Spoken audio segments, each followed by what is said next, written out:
На 2 какво пиеш?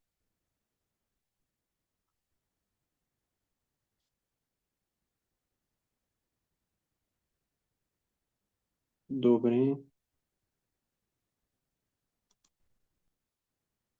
Значи сега D3 ще го дигнеш на 20 000 единици на ден. Окей, 20 000 единици витамин D3 с 200 микрограма витамин К2. И ще го взимаш по време на храна. Не е много. Ако искаш да имаш ефекти върху костите, тогава е много, но ако искаш да имаш имунни ефекти, тогава е даже малко.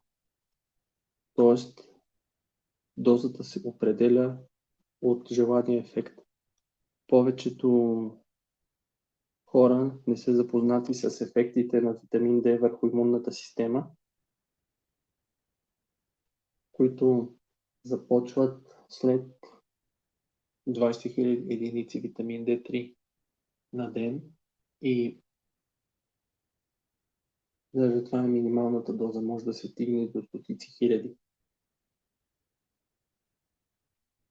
А относно въпросът ти за калция, че ти е бил на горната граница, калция, който се измерва в кръвта, той е недобър индикатор всъщност какво се случва в тялото, но за да ти падне тази стойност, като по недобър индикатор какво се случва в тялото, визирам това, че калцият по принцип е минерал, който се задържа много малко количество в кръвта. По-голямото количество на калций е вътре в клетката и затова измерването на калций, на магнезий на практика в кръвта е много слаб индикатор.